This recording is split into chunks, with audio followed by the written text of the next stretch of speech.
So when we talk about these stimuli, are you aware of the stimuli that you're conditioned to? Are you conscious of your classical conditioning? No. Boo, creepy foot doctor. What kind of beer is that? It makes your memory stick almost immediately. Whether you want it to stick or not, it's there. It's there for you forever now. Sorry. Tank top on a cold day? Nice work. Okay. I forgot my sweatshirt today, and I'm kind of a pansy. It's cold. Okay. But I was dreaming about skiing last night, which makes me happy. We're going skiing for spring break, so looking forward to it. Okay. So now, we talked a little bit about consciousness last class. The ultimate level of consciousness, good morning, is called mindfulness. Somewhere between mindfulness, fully consciousness of your own consciousness, is, well, paying attention. Then there's being asleep. What's at the bottom of consciousness? Did I draw this down here? No, I didn't. What's the absolute lowest level of consciousness? Well, unconscious is here. Subconscious would be here. We don't use the word subconscious anymore because most of the research says that Freud was cuckoo. Anyway, so we don't talk too much about Freud stuff. Freud stuff is amazing, but the science behind it is not good. The preconscious, as we talk about a lot, that's your emotions. What's the lowest form of consciousness? We'll talk a lot about sleep tonight. Today. Freud joke, get it? Okay.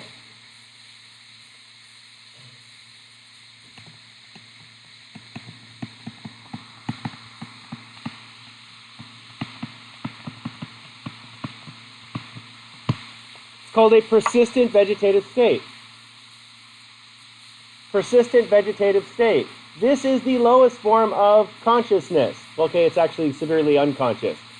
It's one step above what's the next level down? Yeah. Good old-fashioned dead.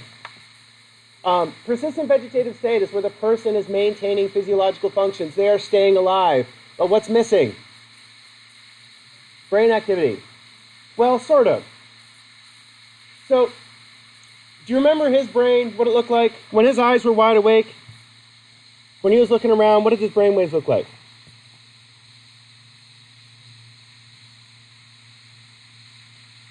Like that, right? That looks familiar? It was your brain. Okay, so, so then what happened when he closed his eyes?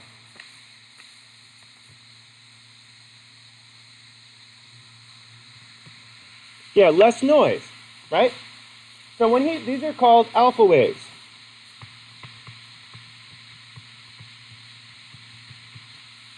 If we were to sit him up here nice and quietly, not sitting in front of a large classroom full of people, and allow him to slowly relax, his brain waves would get less and less noise and get bigger and slower like this. These are called delta waves, or slow waves. That says wars. I'm not going to write that away. The slow wars.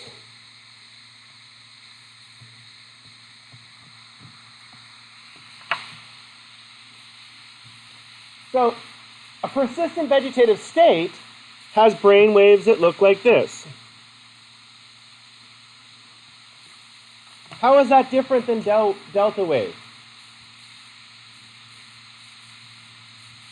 Longer, slower, no spikes. If you get in a bad car crash and they bring you into the hospital and your heart's still beating and you're still breathing and your eyes still dilate, which means your reflexes are working, they say, okay, they're still alive, send them upstairs.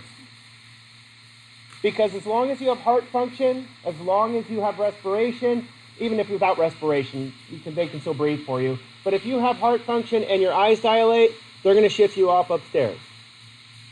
But if your eyes don't have any reflexes whatsoever, what part of your brain do you think is broken? What part's the really important part to keep you alive? Not the frontal lobe. Frontal, you can live just fine without a frontal lobe. You make bad decisions, but aside from that, below the cerebellum, the little stabby thing down at the bottom, yes, it's what it's called, but it's not what it's called. Your medulla. A lot of the reflexes that you deal with are in the medulla. If the medulla is not functioning, your heart rate is not going to function for very long, and your respiration doesn't work, and your eyes won't dilate. So when I shine a light, your eyes should constrict. Take the light away, they should come back. If I shine a light in there and your eyes don't do anything, that's generally a good sign that your brain's not responding to stimuli. Okay, so we also used to use the word coma. A coma is somewhere in here. Comas can be very, very tricky. So we use the word persistent vegetative state to describe someone with very little or no brain functioning. So there's a really cool, every summer I try to read books about things that I like. So I love looking into books like metaphysical stuff, like the mind and all this cool stuff that doesn't really relate to science, but I think it's interesting. And I read this one book, it's called In Search of Mind. It's about a neuroscientist that looks for patients in comas. Can we play with the body? And so what she does is did I tell you the story already where they find the dead person? Okay, good. So like I get halfway through the story, sometimes students say, well, you told us this last class. That's why I'm asking before I tell it to you. Okay. So I'm going to use a little brain activity as a little model here. So it starts out where they find someone who's in a coma, someone who's non-responsive. The family says, do we have to keep feeding this thing? Why do they call it a thing? They've given up on the person, and all that's left is the person's body still living. If it's still living, can you just kind of stop feeding it? Well, that's how they get rid of. So if you're on hospice for a long time, they oftentimes will take away your food and water tube. Well, because if you're unconscious, do you know what's happening? But what if you're actually conscious in there? Really thirsty. You die from dehydration very quickly, but thirsty. Can you say anything? No, because your body's non-responsive. Terrifying, isn't it? So that's why the neuroscientists, this is back in the 1970s, has said, okay, let's see if we can talk to the people inside of the coma cell. So what they do is they stick some electrodes on their head, just the way we stuck electrodes on his head. Back then, it was a lot more complicated. They had to glue them on and whatever else. Big computers, okay? But then they show them a picture of a house, just in any sort of house, and they look at their brain activity. Then they show them a picture of another house. And then watch the brain activity. All of a sudden the brain goes like this. So if the brain responds to the new house, what do they say? That's a terrible color, by the way. If the brain responds to the new house, what do you say? You put up a sign that says, your house, or cool house, or nice house, or something. So then as we go on, we show a picture of a person. With a very large head and a baseball hat.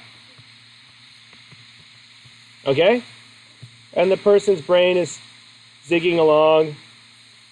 Then they show the person of a picture of someone that they know, who's Amish. And all of a sudden their brain goes like this.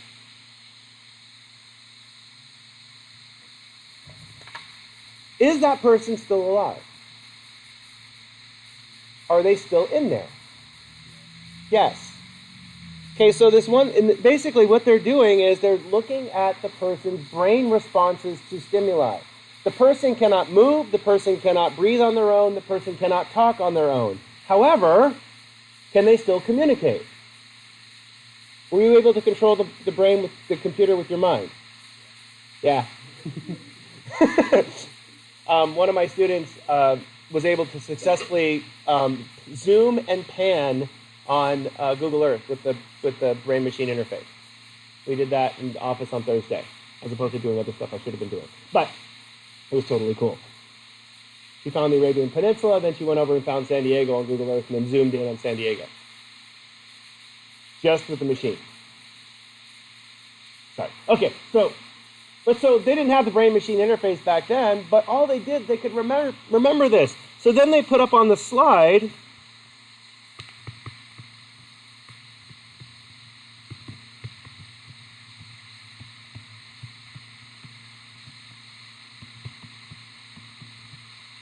okay, I don't know how to spell louse, but that would have been funny. I'll put up a picture of a tick, your louse.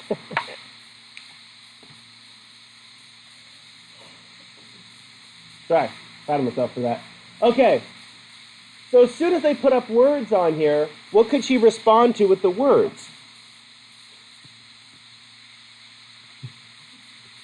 Brain activity. The same way he controlled the cube, they were able to start talking with these patients. So I'm going to give you some real quick hint here. What makes you conscious?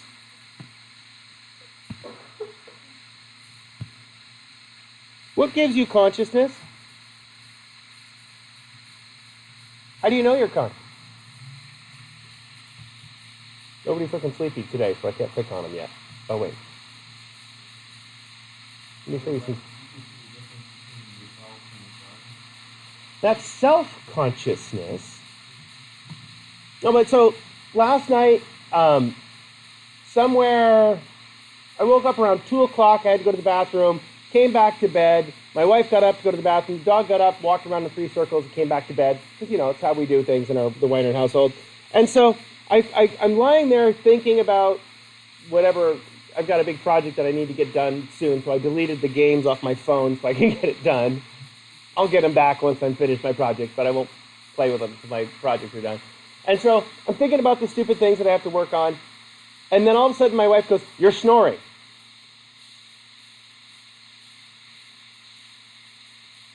And someone just texted me. Oh, that's a phone call. Oh, you want to hear about saving energy with solar? Oh, no, it's okay. Tempting. Oh, okay. There you go. Okay, so we have solar. Well, we're going to refinance your house for you if you want solar. Okay, I don't want to refinance my house. Thank you, though. Bye. Don't call again. Got it. They call again. Okay. So why would I'm lying there awake thinking to I'm snoring? When I looked at the clock, 11 minutes had passed. Where was I? Evidently snoring. How come yeah.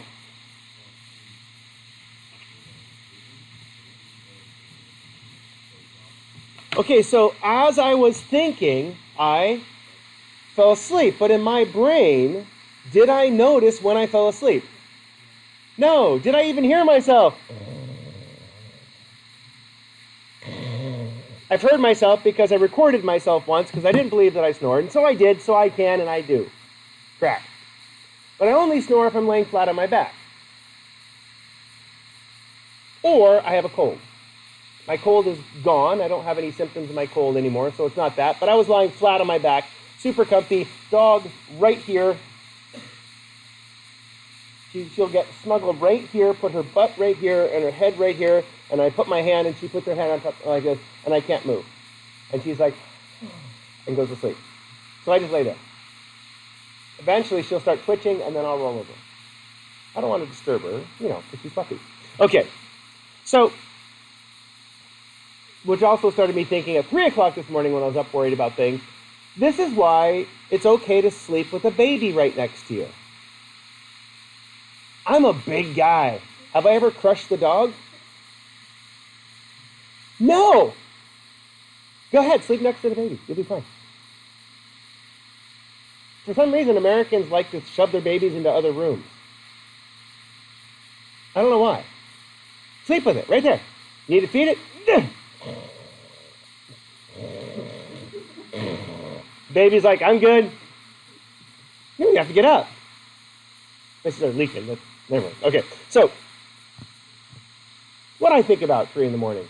Well, what's great about this is that how do you know you're conscious? How do I know that I fell asleep? Yeah. I would say your conscious response to environment. So, how do I know? Well, has anybody ever played possum when their parents are trying to wake them up and they pretend to be asleep? I used to love to do that. My son this morning, we're starting a new trick for my son. Good morning. Okay, we're starting a new trick. The new trick is basically, I tell my son to get up once. I don't go back into his room. I'm getting really frustrated with going in. It's time to get up. You have 20 minutes. You have 10 minutes. You have 15 minutes. You get on! And get mad at him. So this morning I didn't say a damn thing. I walked in. Hey, it's time to get up. Turned his light on. Got my clothes because for some reason my clothes might live in his room. His new pairs of sneakers he just bought fit me. He's 12. I'm excited when he gets tired of them. I get it. Okay, but so we leave the house right close to 7 o'clock. At 6:45, I walk into his room. I'm like, dude, I'm getting ready to go to school. If you want to ride to school, you better get up.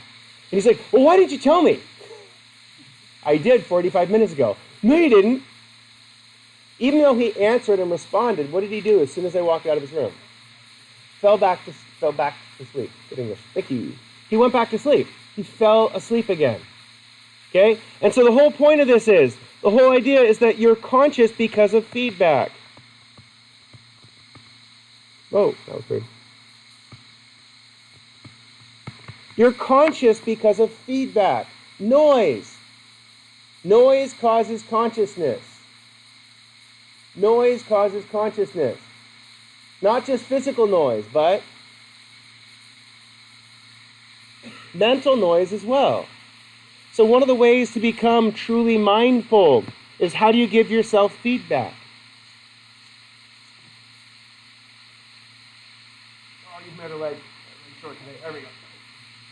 So why would we sit, and I can't get my arm straight above my head. Maybe so good. But why would I sit and practice balancing? Not like that. Why do that? What's meditation for? What's yoga for? Wearing pants? Oh. It's training your mind to give feedback to your mind, to think about as you're thinking about things. It's a way of giving yourself feedback. Playing with the stupid cubes is a nice way of giving yourself feedback. It's relaxing to solve the puzzle. You mess it up, you look at it, it's irritating, you solve it. Last year, Drake and Cassandra in my class, they'd sit next to each other, and Cassandra would reach over and put it back on his desk.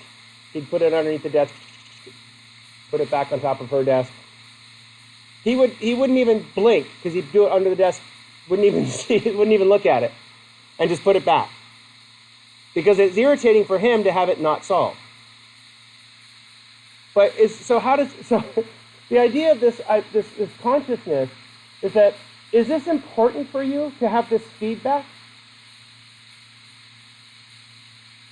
Is that what brought these dead people back to life? Yeah.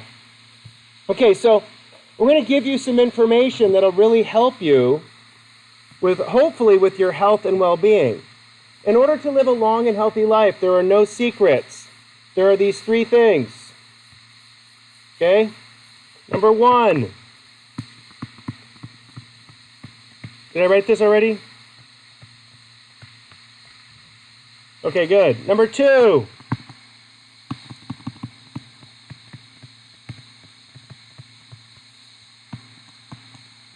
Eat real food. Number 3.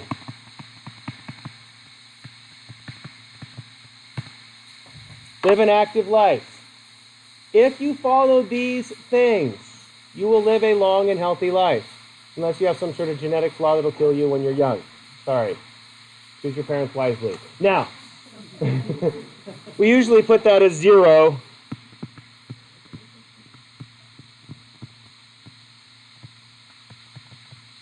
Why do we put that as 0 as opposed to 1? Not yet. We don't have control over it yet. We will, which is not good for the species, but whatever. Moving on. Okay, so how do you know you've slept enough? Okay.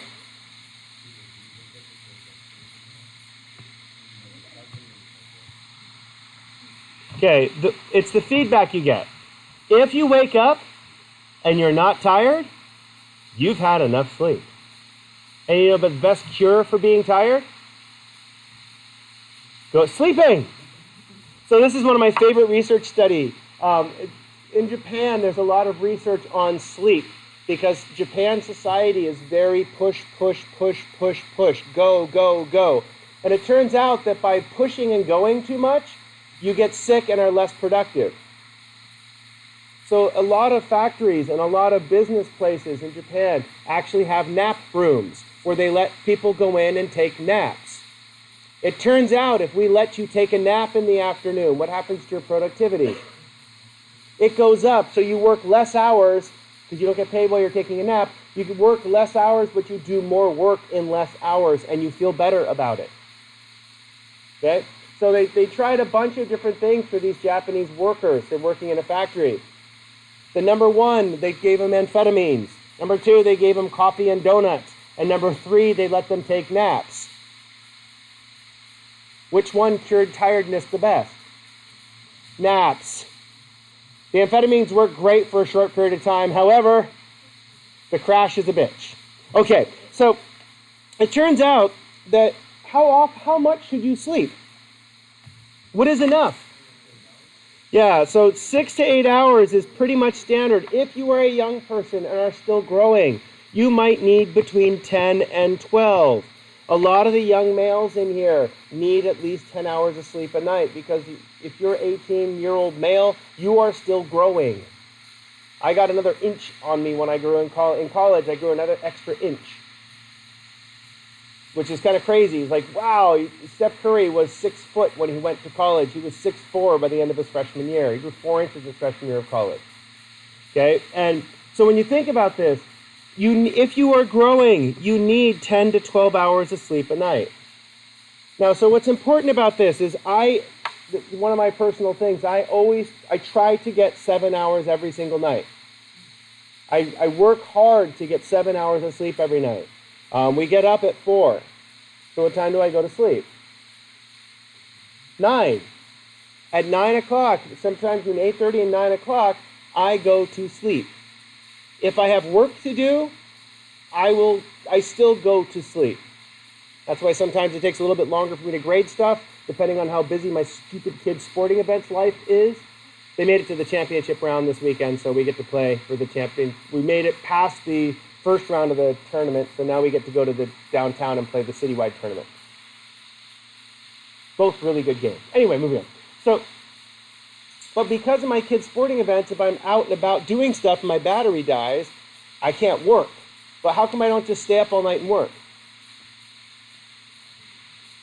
Because sleeping enough is a really important thing. So here is a little graph, and let's say this is 9 p.m. At 9 p.m., I generally will start going to sleep. So here is awake. And so where am I by 9:15? No, not snoring. I don't snore until the second half of the night. I'll explain why. Okay, so this is what we call slow wave sleep. The first part of the night, you go into what's called slow wave sleep. Does anybody have an 8-year-old or 7-year-old in their existence that they spend a lot of time with? Nobody has a 7 or 8-year-old? Say 7 or 8-year-olds are very fun little creatures. So if you ever have a younger sibling or something, they will fall asleep and go into this deep sleep, and you cannot wake them up. I remember one time we were driving back from Disneyland. My son was probably, I think he was 7. He was sound asleep by the time before we even got out of the parking lot, he was in the car. I got him out of the car after we got home, put him in the shower, hosed the Disneyland off of him, okay, the massive humanity, threw him on his jammies and threw him in bed. He gets up the next morning completely disoriented of where he is and has no idea how he had pajamas on. Because deep sleep. This is when if the alarm rings, it's 5 or 6 minutes before you shut it off. If you have roommates, they're beating you with pillows to shut your damn alarm off. Is that you? Oh.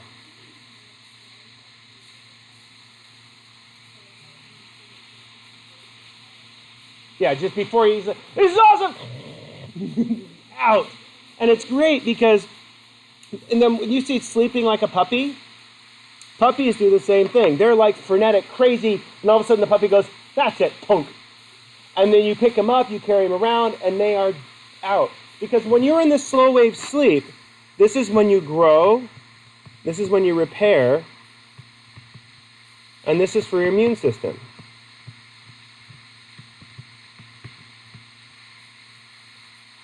Something really interesting happens in your body. Your brain waves slow way down. Your brain waves slow way down. And it allows your blood flow in your brain to increase dramatically. When your blood flow increases in your brain, you get tremendous amount of oxygen, nutrients, and all sorts of, I think there's all sorts of little glial cells in your brain, little helper cells, that get energized during this time. It's your immune system. So in your body, the same thing happens. If you wake up when you're in this deep sleep, it's really hard to concentrate. It's really hard to move. Your body feels heavy, feels lethargic. So after about an hour or so, you drift back up, closer to consciousness. For me, a lot of times, I will go all the way back up to awake. I wake up almost every night at 2 o'clock.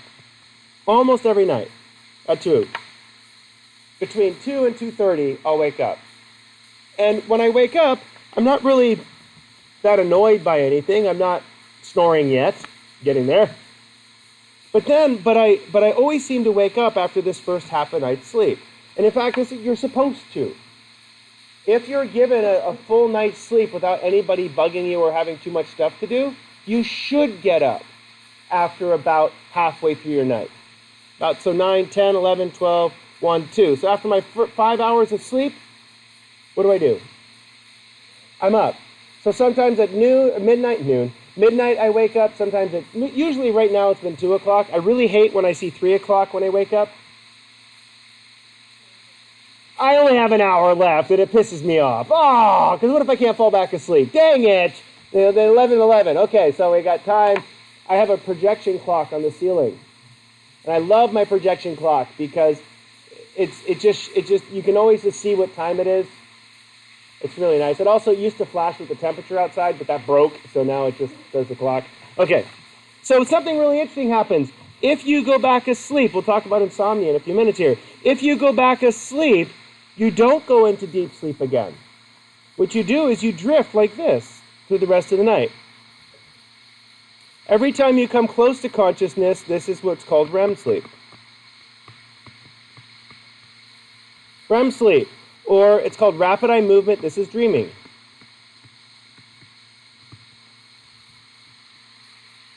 So, REM sleep. Stand in a place where you live. Now face north. Okay. My people. I was supposed to change color. Change color, pen. Okay, so the second half of your night's sleep. The second half of your night's sleep, we're going to make that darker, is really important because this is where you have cognition.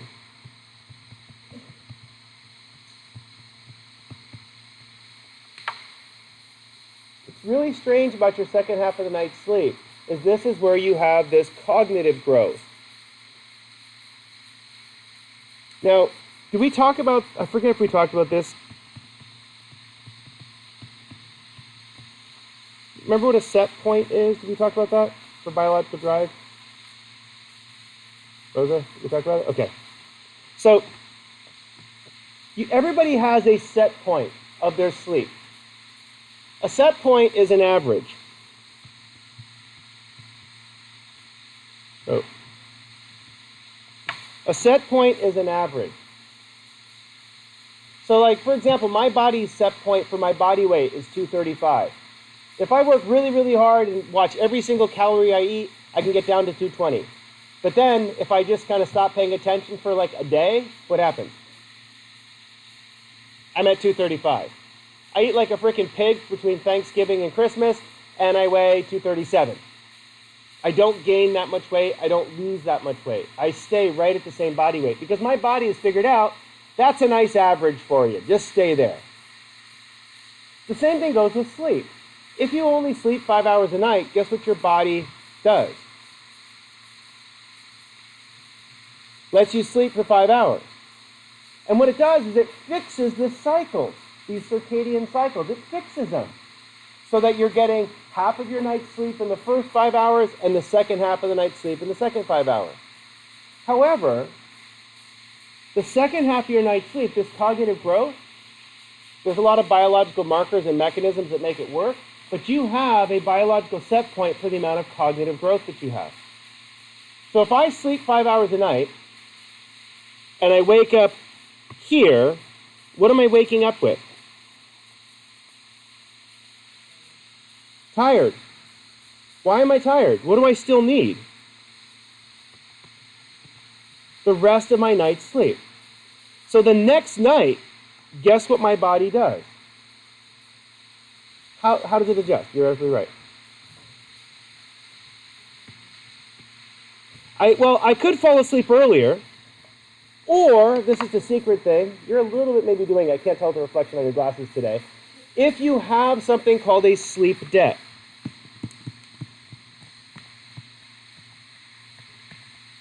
Sleep debt means you're missing some sleep from the night before, okay? Because I can't see your eyes, I can't tell if you're doing it or not. But your head's bobbed once or twice, so I'm not sure, okay? But what happens is you're sitting in a quiet place, you're producing alpha waves, you're paying attention in class, all of a sudden your head goes, whoa. Have you done it this class? Yeah. Yeah, because you usually sit over here because I can't see your, if I can see your eyes, I can tell if you're doing this or not because you sit here and one eye goes like this. And you watch the eyes just relax. And when the eyes relax, they kind of look up. Kind of cool. Yeah, you can know what it feels like. So what happens is your body has this set point, has this average amount of sleep. Will your body kill you to get its sleep back?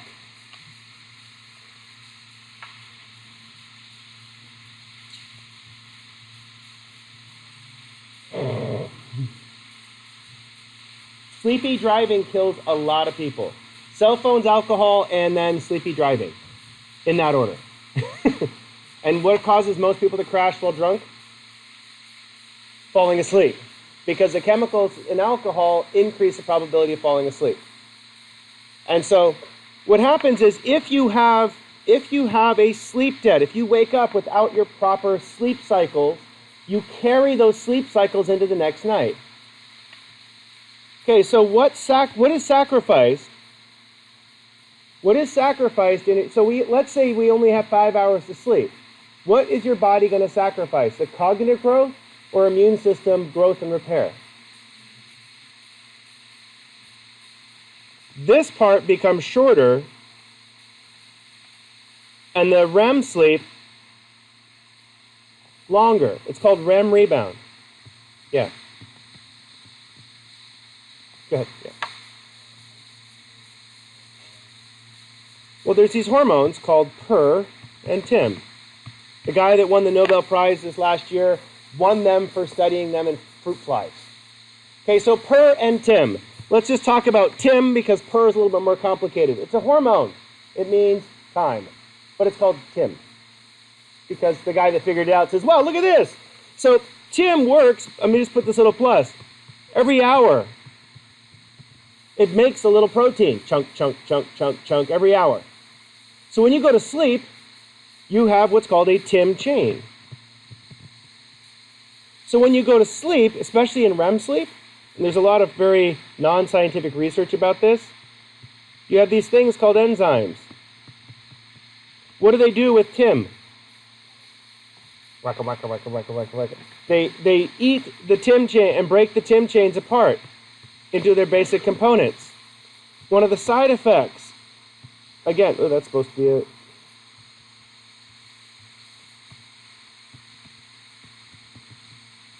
One of the side effects is a chemical like very similar to DMT, dimethyltryptamine. So when TIM is produced, you produce this long chain.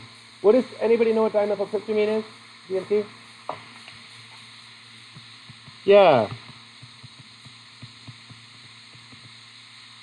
It's a very fast-acting hallucinogen. They call it the gentleman's hallucinogen. So you want to trip at lunch and don't want to be on an acid trip for 5 or 6 hours, use a little DMT, you go, whoa, and then you're back for lunch. All right, that was exciting. Okay, so most of the science behind this, they haven't quite figured out exactly how it works. We know that when you're sleeping, the enzymes chomp up the TIM protein. If you've had a full night's sleep, you wake up with clean slate of TIM. If you don't have a complete night's sleep, you wake up with some TIM left over. If you have a fever or if you have a cold, where do you spend your whole night in? The repair part. So if you've ever had a fever or you've been sick, you spend the entire night in delta sleep. You just close your eyes, you wake up, it's morning, you feel like crap. You sleep. I remember I got pneumonia. I fell asleep at like 6 o'clock in the afternoon, like when I got home from school, and of course I was working. And then I slept all the way through to 6 o'clock the next morning. I didn't even get up. I got up, went to the bathroom, went back to bed, and I got up at 7 or 8 o'clock that night because I was thirsty. And I slept the entire time. Did I go through any of this cognitive growth, any of the REM sleep? No, it was all in deep sleep. Finally, my wife said, you need to go to the doctor. Went to the doctor. They gave me some antibiotics that started kicking the infection, and then I started taking some Tylenol. When you take Tylenol, it breaks that fever. When you break that fever, it allows your brain to go into this second half of your night's sleep. That's like when you take the NyQuil, what do you get? Like crazy dreams. If you haven't dreamt in 2 or 3 days, and it feels like you're dreaming all night, guess what? You are dreaming all night. Your brain is just going, I got to catch up on all my REM sleep. And what's interesting is that there's a lot of people who try to promote hallucinogens as a good thing, always cite this kind of research, but a lot of the research hasn't really been proven yet, because what is a dream really? You're tripping. It's your pons sends signals to your thalamus, which sends signals to your occipital lobe, and it says, fire! And your occipital lobe just lights up. If we had his brain on while he was dreaming, it would look like he's wide awake, with tons of noise everywhere. But what's interesting about dreaming, and this is the most important part about dreaming, is it important for you? Yes, because it is a homeostatic set point. You have a set point for dreaming. It's just like liquid balance. It's just like food balance. It's like your body weight. It's like your body temperature. It's as important as those things. So that's number one. Number two is if I deprive you of REM sleep for a couple of days, what happens to your consciousness? You start making bad decisions. And oftentimes paranoia. So if this TIM chain gets too long, you start getting paranoid. One of the theories on this is if you're on meth for a couple of days, what happens when you start withdrawing from the meth? You start seeing things that aren't there, because as soon as the methamphetamine stimulates, we talked about this before, it's over here somewhere. There it is. The methamphetamine stimulates the wake-up hormones, and it suppresses sleep. The problem is are all these hormones still building up in your consciousness? Yeah. And you're not repairing them. And by having them build up in your consciousness, one of the sad side effects of meth withdrawal is severe paranoia and agitation. And therefore, the way to remove it is to pay attention more, which is to use more meth, which is... Don't use meth is the moral of the story, yeah. Prove it.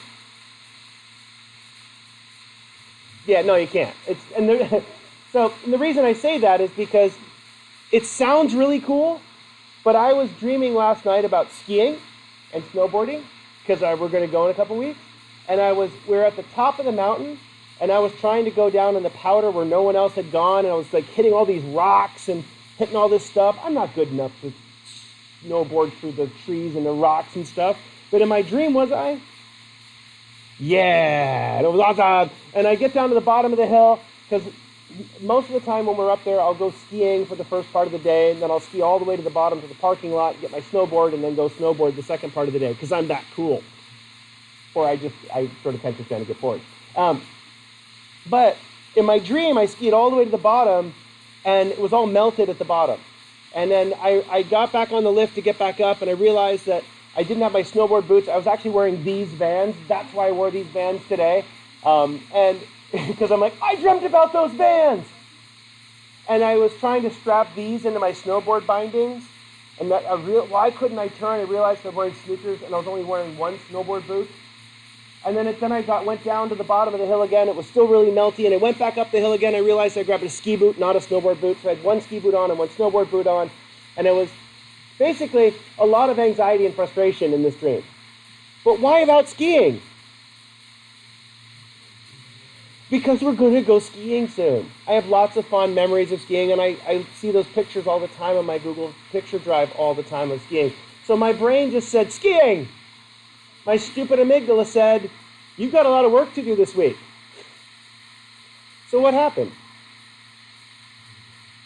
They blended together. So should I really analyze my dream about the texture of the snow and what it really means about my relationship with my wife?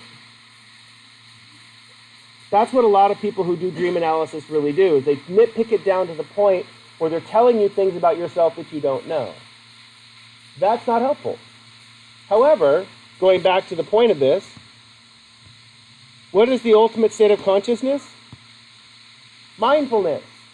Well, dreaming is an altered state of consciousness. And does it give you a window into what's concerning you? Yes. If you're having anxiety and frustration dreams, that means that you're anxious and frustrated about something in the real world. If you're having embarrassment dreams, we all had those in middle school where you're trying to go somewhere and you realize you're not wearing pants. I had the going to church naked dream in high school. I was like, I wake up, that's horrible. Is that normal self-conscious anxiety? Yeah, hopefully you're not going to church naked.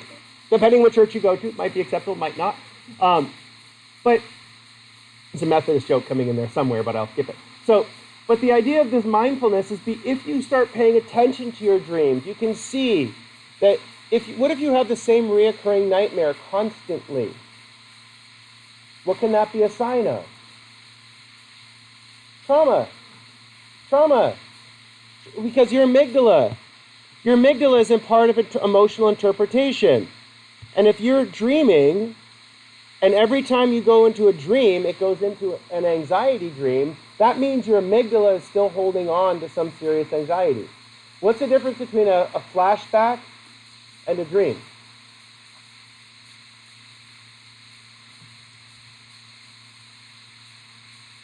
What's the difference between a flashback and a dream?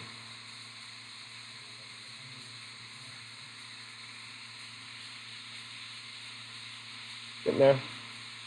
Flashback is you're back in the exact situation you were when the traumatic event happened. I don't know if I remember, one of my students, Sean, crashed his Subaru into a mortuary. It was upside down and burning and dripping burning plastic on his arm. The turbo gauge for a Subaru is actually in my office, so you can see the artifact of it. Because he wasn't in class for a day, and he brought his turbo gauge in. Clunk. Ooh. He goes, yeah. Don't race your cars, people. Anyway, but he had flashbacks of that. He would wake up in a cold panic, being stuck in his car and it on fire. So is that a normal post-traumatic stress thing to experience? Yeah, in other words, you relive the situation. Your amygdala is making it as if it was happening all over again. So how do you know that you have post-traumatic stress disorder?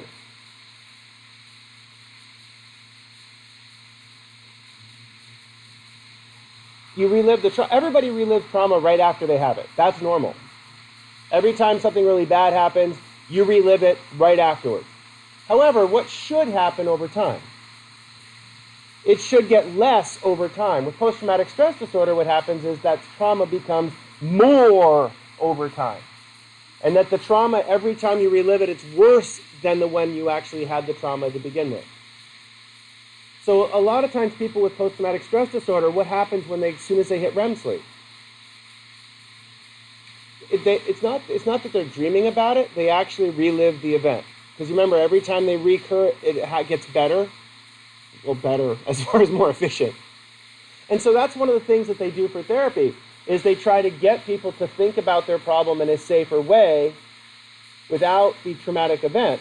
In fact, sadly, it's really hard because every time they relive it, it's as bad or worse than it was the first time it happened.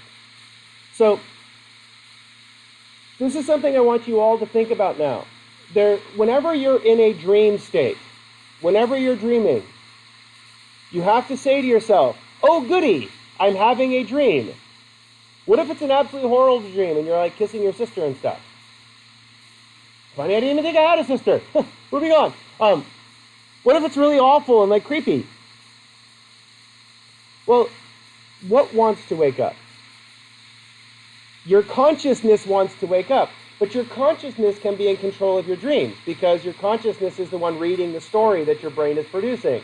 So what you can say to yourself is, oh good, I'm having a dream. When you say, oh good, I'm having a dream, you start to realize, hey, I'm having a dream. Versus while you're there, you're like, make it stop, make it stop, make it stop, make it stop. And it's not stopping because as soon as you get anxious in your dream, the dream turns into anxiety dream, yay. Okay, so, but after taking this class, do you need to have REM sleep? You need to have REM sleep. It's a homeostatic set point. It's where you get cognitive growth. If I take away your REM sleep, what happens to your ability to make decisions? What happens to your cognitive growth? It sucks. Okay, so if you're having bad dreams, one of the best things you can do is write them down. Why write them down?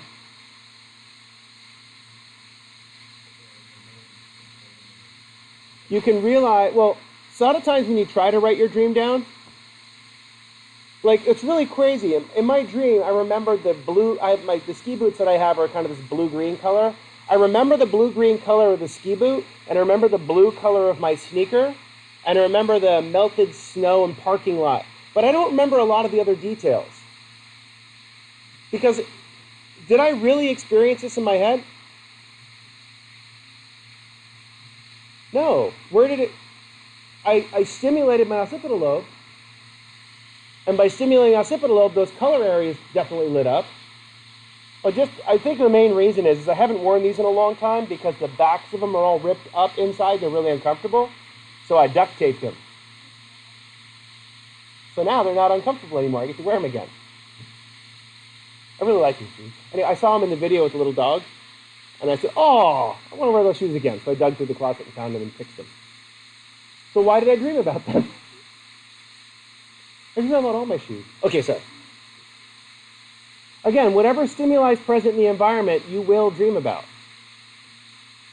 So, now here's a bigger question. Are dreams real?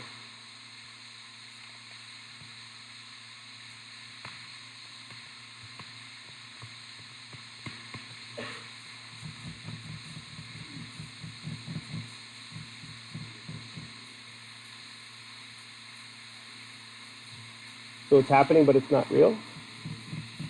Right, you're dreaming, yes, we've established that.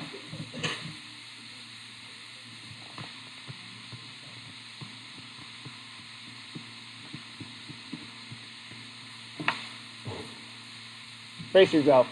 I apologize in advance for what I'm about to say. The dreams are just as real as your memory. I know, sorry. Always ruin the world for a lot of people. What is your memory? Okay, so we can talk about classical conditioning. Your memory is the feeling you get. That's why I played the Crazy Train at the beginning of class. The other couple months ago, actually probably it was the summer, we were working out, and whoever's at the gym, somebody chooses the playlist. And I hate like current pop music. And somebody always puts the current pop music playlist on at the gym. My friend Pete has one called Current Music That Doesn't Suck. That's his playlist. It still sucks. And so I like heavy metal, and I like Bob Dylan, which is like heavy metal.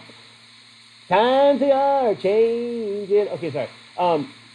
And so somebody put on the old Ozzy Osbourne playlist, like all bad 80s, late 70s metal.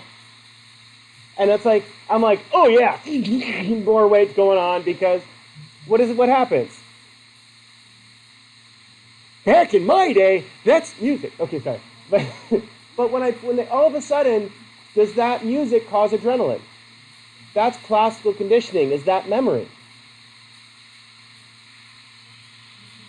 No, that's the emotion producing adrenaline, classical conditioning.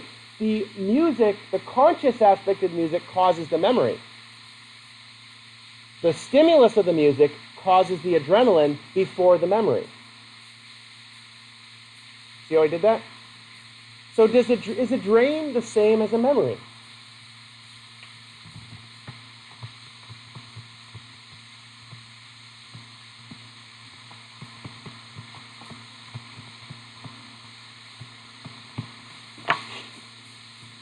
Do you remember your dreams? Not all of them. Sometimes you wake up going, whoa, that was a crazy dream. You try to explain it to someone and it's gone. But and I had some really amazing dreams. For a long time, I always dreamt in sitcoms. 30-minute segments, beginning, sequence, funny thing, middle, end. For a long time, I got stuck watching the CSI shows for a couple years. Yeah, they're very addictive. And I remember them doing with the cadaver, trying to do the splatter reconstructions during one of the stupid CSI shows. They're hitting, anyway. And so I had dreams about those sequences of shows. I would be like a spy. I had a lot of James Bond dreams for a long time. Those were pretty cool. But I should probably watch less TV. But I don't watch any TV anymore, but that was back in my pre-child days. But the idea about this is that, what are you actually remembering?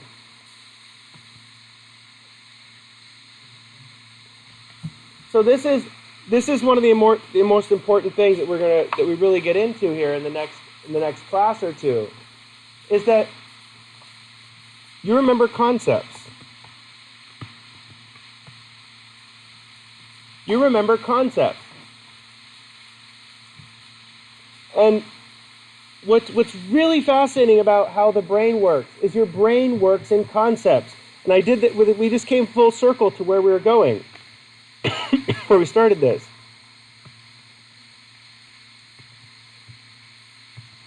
Okay, your brain takes examples.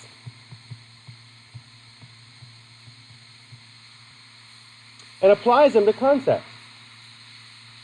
Your brain takes examples. This word is actually exemplar.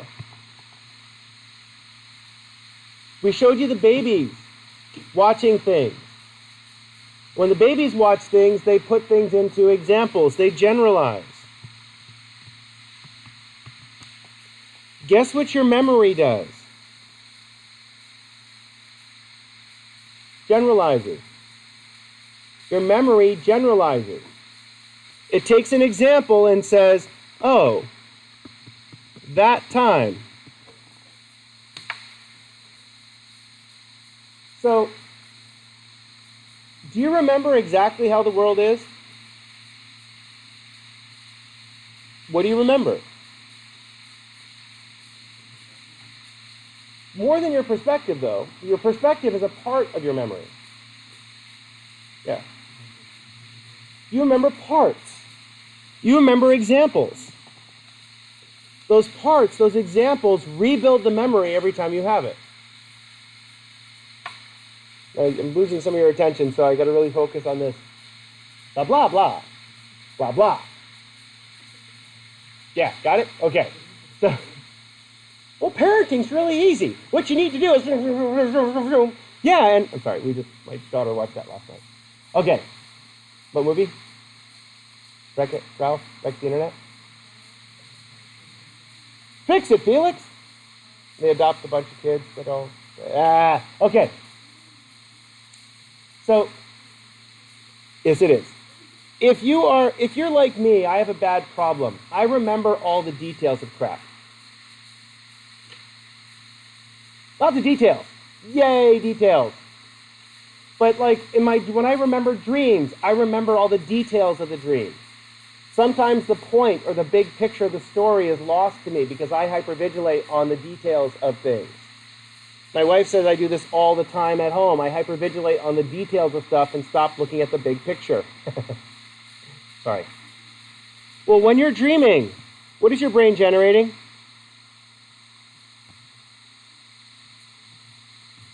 Hallucinations.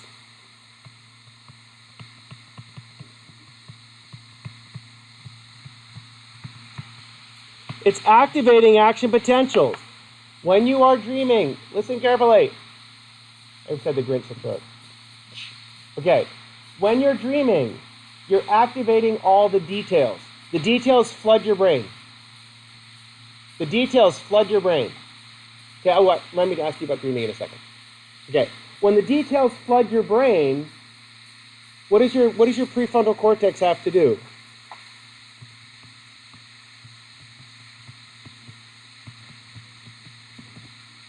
Your prefrontal cortex, not comprehend,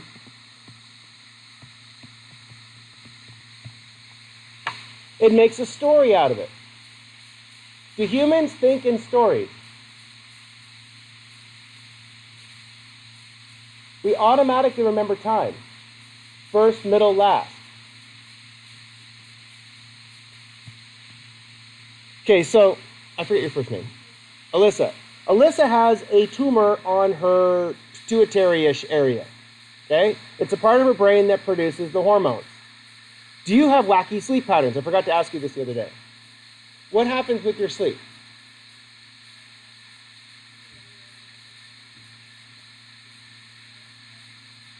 But, so, I was gonna write what I thought before you wrote it, but you said it anyway. Why would you just wake up in the middle of the night?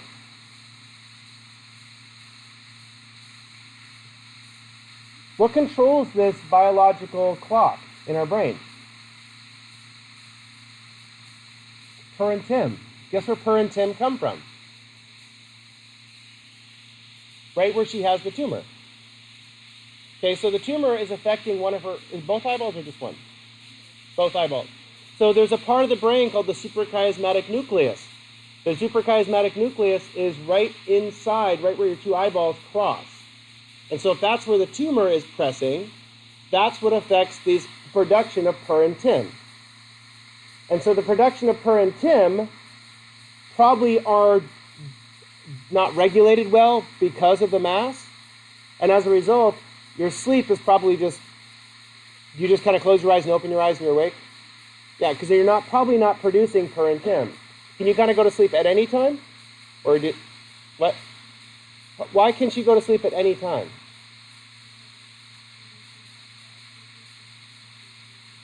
Right, so because you're missing out on that REM chunk, your brain says, okay, I can go to sleep whenever I want. Just close your eyes.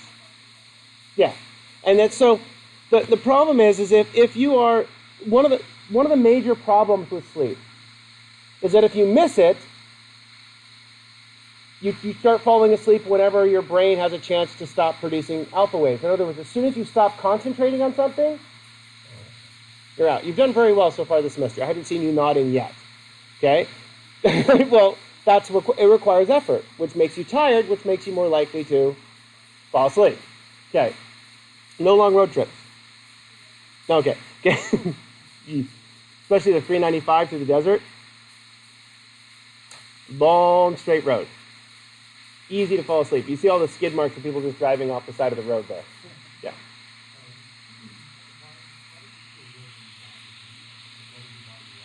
Because there's a startle response the amygdala does. And when you startle, it jolts this norepinephrine system in there. Has anybody ever been woken up, and this is what I'll see if this is what you're thinking about, have woken up and it feels like you can't move? Yeah. Okay, so if that happens to you like tonight, go, cool, I woke up while I'm dreaming. You got to say that in your head. You can't talk, though, because it turns out that when your pons activates this DMT-like chemical into your brain, what does it do to your whole body? Your body stops moving completely. That's when I snore. So if I'm lying there and all of a sudden everything gets totally relaxed, my palate pushes back against my throat and I snore. If I've got congestion and my sinuses are swollen, I snore louder. My wife and I have a rule. If I wake her up twice for snoring, if I wake her up once because I'm lying flat on my back and I'm snoring, the general fix is easy. I roll over. I always roll away from her because the dog's always right here. Anyway, but if I wake her up twice for snoring, that means that I'm probably congested and I go sleep on the couch. Well, it's important because do I wake myself up snoring? No. Does she wake myself up snoring? She's strong. She lifts weights. Used to be, honey, you're snoring. Now it's like, you're snoring. Then it's like she's like, just because because she has a very high stress job, if she wakes up at 2 in the morning, I'm awake. And her brain's, and as soon as she starts stressing, all of us do this occasionally, you start thinking about crap, and all of a sudden the norepinephrine starts being produced, part of your brain called the locus coeruleus, stimulates the brain with norepinephrine, and all of a sudden your brain's like, I gotta deal with all these things. And then you forget the rest of your night's sleep. What happens if you actually get up and try to do something, though? It's very hard to actually get anything done. It turns out, though, so if you wake up and you're paralyzed, this happens to most people, especially if you suffer from anxiety. When you suffer from anxiety, your brain wakes up that jolt, you wake up faster. It's different, though, if you wake up, like I'll do this all the time, and my wife hates this, is because I'm so I'm so obnoxious about my sleeping. As soon as I lay in bed, I can take a couple breaths and be out, asleep. Well, it's great. I usually have my little fluffy dog, and I get my little fluffy dog, get all snuggled up there, I take a couple breaths and I'm asleep. And then so if she's stressed about something, she wants to talk about something, she hates it when I do this. So a lot of times I'll sit and wait for her to fall asleep before I go, okay, now I can go to sleep. And it's frustrating for me because then she'll get mad at me that I'm asleep. I'm asleep. Why would you be mad at me? Well, because she's not asleep and I am, and it's annoying. That's the main point. No, that's actually not good for you. It's very good for the more time you spend physically close to your partner. It's actually really good for your chemicals and your hormones to be constantly around each other. It helps the relationship last. If I am waking up and irritating her, I'm out. But we always go to sleep together. We never go to bed together mad. And it's always, well, sometimes, but that's not important. But we've been married for 20 plus years. It's going to happen. But one of the things that when the physical closeness you spend with someone, the more the bonding is between the people. And people who sleep in separate rooms, like my friend Bernie's dad. The first time I spent the night at my friend Bernie's house, man, it scared the crap out of me. I heard this giant lion coming out of the room. And he's like, trying to sleep. And his wife would just sleep through it. Just like, she'd go, oh, I need that sound in order to sleep. Like, I went to go to the bathroom, and I was like going past their room to go to the bathroom. Like, whoa! What the hell was that? Your dad snores. But really severe heavy snoring could be caused something called sleep apnea. And sleep apnea is where you actually stop breathing when you're sleeping. And when would you stop breathing? During REM sleep. During REM sleep. So you can see a problem with this. If you're stopping breathing, it's because you have sleep apnea. Because I just snore because my palate, I'm fat right now. That's the main reason. If I weigh over 235 pounds, that's my body set point. If I'm over that, I snore. If I'm under that, I don't. Unless I have a cold. Okay. But the idea of this REM, as soon as you go into this REM cycle, your body relaxes and you stop breathing.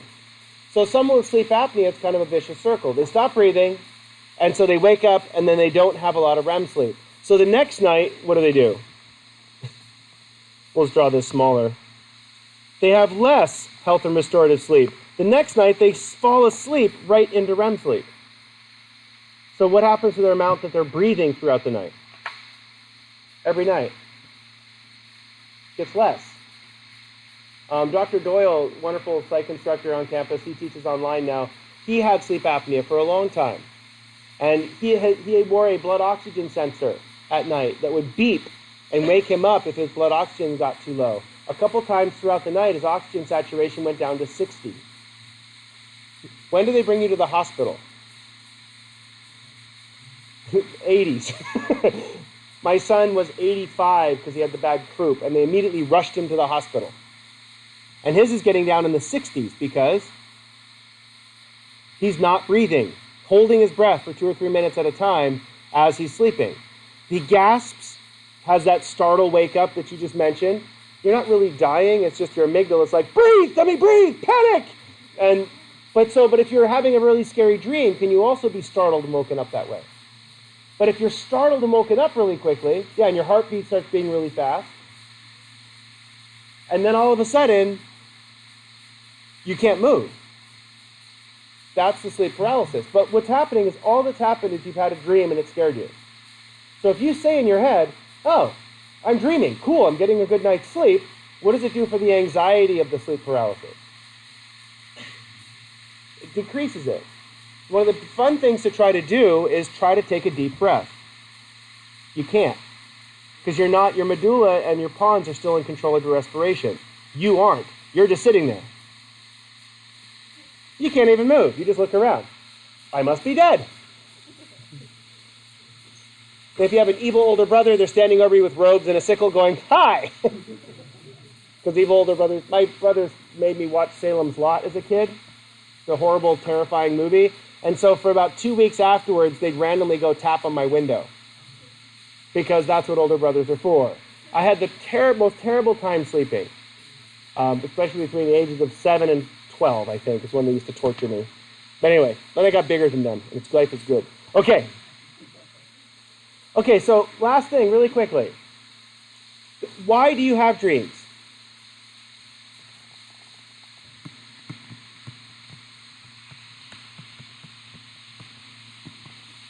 This is where you form concepts.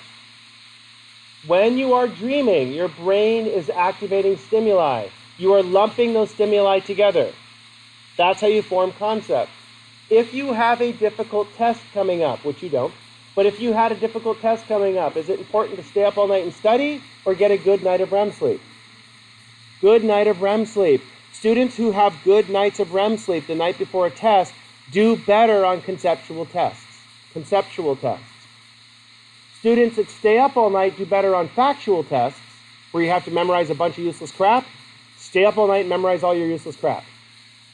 But if you have to conceptualize something, REM sleep is definitely needed, because it clears your brain. Why is sleep so important? Why do we go back to my main rules?